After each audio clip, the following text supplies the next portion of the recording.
देखिए, वक्फ कानून को लेकर के इस वक्त की जो बड़ी और अहम खबर है वो ये है कि हैदराबाद में असदुद्दीन ओवैसी की जो पार्टी है ऑल इंडिया मजलिस इत्तेहादुल मुस्लिमीन, वो एक बड़ी बैठक कर रही है, वो एक बड़ी जनसभा कर रही है, एक विरोध बैठक कर रही है जिसमें बड़ी संख्या में जो लोग हैं वो मौजूद हैं। दरअसल इस पार्टी का यानी असदुद्दीन ओवैसी की जो पार्टी है ऑल इंडिया मजलिस इत्तेहादुल मुस्लिमीन, उसका जो मुख्यालय है दारुस्सलाम, वहाँ पर ये बैठक चल रही है। 19 अप्रैल को शाम 7 बजे से लेकर के रात 10 बजे तक ये बैठक हो रही है। जिस वक्त ये वीडियो बनाया जा रहा है उस वक्त ये बैठक वहाँ पर चल रही है और जो खबर मिल रही है वो ये है कि भारी संख्या में जो लोग हैं वो इस मजलिस में, इस विरोध बैठक में पहुँचे हैं। मुस्लिम पर्सनल लॉ बोर्ड के जो सदस्य हैं,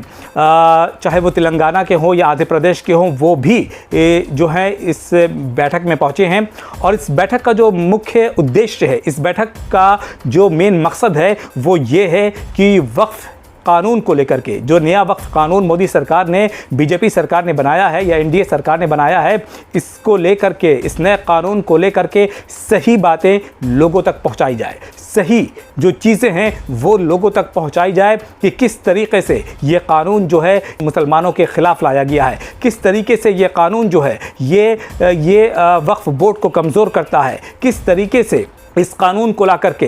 वक्फ बोर्ड की संपत्तियों को, मुसलमानों की जायदाद को छीनने की कोशिश की गई है। तो जो सही बात है वो लोगों तक पहुंचाने के लिए और लोगों को बेदार करने के लिए, लोगों को जागरूक करने के लिए और लोगों को इस मुहिम में शामिल होने के लिए, इस अभियान का हिस्सा बनने के लिए ये बैठक की जा रही है और इसमें ये चर्चा की जा रही है कि किस तरीके से इस मुहिम को, इस अभियान को आगे ले जाना है और किस तरीके से इस मुहिम को धार देनी है। और इस बैठक में all India Muslim personal law board के जो अध्यक्ष हैं खालिद सैफुल्लाह रहमानी, वो खुद मौजूद हैं और इस बैठक में ये तमाम चर्चा हो रही है, ये तमाम वार्ता हो रही है, तमाम मंथन और बातचीत हो रही है कि आखिर वक्फ कानून को लेकर के जो कानूनी लड़ाई है और जो सड़कों की लड़ाई है वो आगे कैसे बढ़ाई जाए।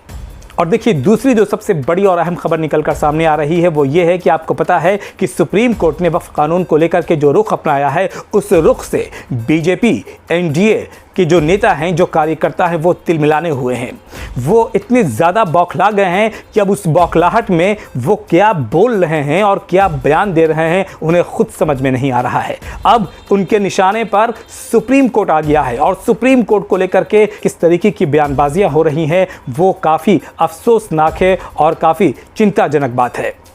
आपको पता है कि देश के उपराष्ट्रपति, देश के वाइस प्रेसिडेंट जगदीप धनखड़ ने सुप्रीम कोर्ट को लेकर के क्या कहा था। आर्टिकल 142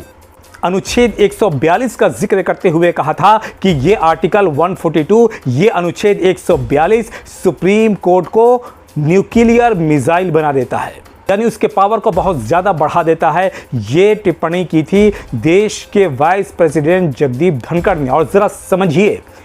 कि किस तरीके के लफ्ज़ों का इस्तेमाल किया गया था, किन शब्दों का इस्तेमाल किया गया था। सुप्रीम कोर्ट के लिए आप कौन सा शब्द, कौन सा लफ्ज़ इस्तेमाल कर रहे हैं। शब्दों के भी अपने अल्फाज होते हैं, शब्दों के भी अपने एक माना होते हैं। आप सोचिए कि सुप्रीम कोर्ट जैसी संस्था के लिए देश के उपराष्ट्रपति क्या बोल रहे हैं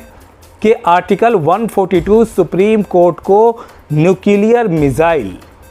लफ्ज़ को सुनिएगा, न्यूक्लियर और फिर मिसाइल बना देता है, यानी इतनी ज़्यादा शक्तियां दे देता है। और उपराष्ट्रपति के इस बयान को लेकर के जो कपिल सिब्बल हैं, जो कि कांग्रेस के सांसद हैं और सुप्रीम कोर्ट में वक्फ कानून के खिलाफ लड़ाई लड़ रहे हैं, कपिल सिब्बल, उन्होंने चिंता जताई है। कपिल सिब्बल ने कहा है कि सुप्रीम कोर्ट को ये जो शक्तियां मिलती हैं, ये जो पावर मिलता है, ये संविधान देता है। और संविधान का जो आर्टिकल 142 है, अनुच्छेद 142 है, वो सुप्रीम कोर्ट को बड़ी शक्तियां देता है, बड़ा पावर देता है कि वो पार्लियामेंट के बनाए हुए कानून पर अपना आदेश पारित कर सकता है, अपना निर्देश दे सकता है या फैसला सुना सकता है। कपिल सिब्बल ने यह भी कहा है कि जो देश का राष्ट्रपति होता है वो नाम मात्र का प्रधान होता है और जो भी बिल पार्लियामेंट से पास होगा उस पर राष्ट्रपति का हस्ताक्षर 3 महीने के अंदर ज़रूरी होता है। या जो बिल किसी राज्य के विधानसभा से पारित होगा, विधानसभा से पास होगा, उस पर गवर्नर का हस्ताक्षर 3 महीने के अंदर ज़रूरी होता है। और अगर 3 महीने से ज़्यादा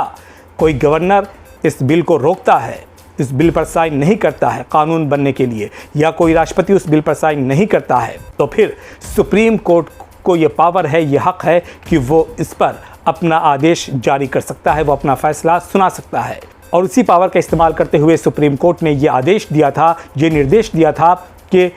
राष्ट्रपति हो या कोई गवर्नर हो, जब कोई बिल किसी संसद से या फिर किसी विधानसभा से पारित हो जाए तो उसे 3 महीने के अंदर उस पर हस्ताक्षर ज़रूर करें और अपनी सहमति जताएं। तो सुप्रीम कोर्ट ने यह आदेश जारी किया था और फिर वक्फ कानून को लेकर के सुप्रीम कोर्ट का जो रुख रहा है उसको लेकर के जो बीजेपी के जो नेता हैं, जो कार्यकर्ता हैं, वो काफ़ी तिलमिलाने हुए हैं और लगातार इस तरीके की बयानबाजियां हो रही हैं। एक और बीजेपी के सांसद हैं जिनका मैं नाम नहीं लेना चाहूँगा, उन्होंने भी ये कह दिया है कि सुप्रीम कोर्ट जो है वो कानून बनाएगा तो फिर ऐसे में पार्लियामेंट को बंद कर देना चाहिए। तो इस तरीके की बयानबाजियाँ चल रही हैं, लगातार एक माहौल तैयार किया जा रहा है, एक माहौल बनाया जा रहा है। और इस बीच आपको यह भी बता दें कि इस देश में बहुत जल्द कुछ बड़ा होने जा रहा है। जी हाँ, ये हम नहीं कह रहे हैं, इस पेपर को देखिए, न्यूज़ 18 की ये खबर है जिसमें ये लिखा गया है कि देश में कुछ बड़ा होने वाला है। आपको पता है कि कुछ दिनों में कई ऐसी गतिविधियां हुई हैं, कई ऐसे हाई प्रोफाइल चीज़ें हुई हैं जिसको लेकर के ये कयास लगाए जा रहे हैं, ये आशंका जताई जा रही है कि इस देश में कुछ बड़ा होने वाला है।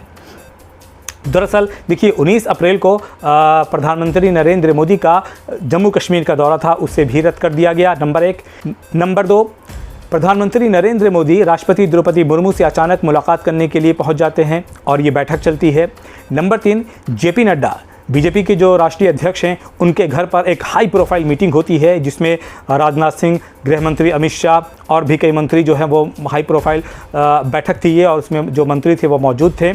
और ये 2.5 घंटे तक ये बैठक चली। जिस तरीके से जो मीटिंगों का दौर चल रहा है, जो गतिविधियां हो रही हैं और जिस तरीके से प्रधानमंत्री नरेंद्र मोदी का जम्मू कश्मीर का दौरा रद्द कर दिया गया है, ऐसा माना जा रहा है, ये आशंका है कि देश में बहुत जल्द कुछ बड़ा होने वाला है। अब ज़रा जो मैंने तीनों खबरें आपको बताई हैं, उन खबरों को आप लिंक कीजिए और समझिए कि आखिर क्या कुछ हो सकता है। एक तरफ सुप्रीम कोर्ट का वो रुख जिसको लेकर के वक्फ कानून के ख़िलाफ़ लोगों को अंतरिम राहत दी गई है सुप्रीम कोर्ट की तरफ से। नंबर 2, सुप्रीम कोर्ट ने राष्ट्रपति और गवर्नर्स को यह आदेश जारी किया है कि कोई भी बिल अगर पारित हो किसी पार्लियामेंट से, किसी विधानसभा से, तो उसे 3 महीने के अंदर उस पर हस्ताक्षर ज़रूर कीजिए। नंबर 3, प्रधानमंत्री नरेंद्र मोदी का जम्मू कश्मीर का दौरा रद्द कर दिया गया। नंबर 4, जेपी नड्डा के घर पर हाई प्रोफाइल मीटिंग हुई है जिसमें राजनाथ सिंह और गृह मंत्री अमित शाह मौजूद रहे हैं। और अगर आप तमाम इन खबरों को लिंक करेंगे तो आप किसी न किसी नतीजे पर बहुत जल्द पहुंच जाएंगे और आपको ये समझ में आ जाएगा कि सचमुच देश में बहुत जल्द कुछ बड़ा होने जा रहा है।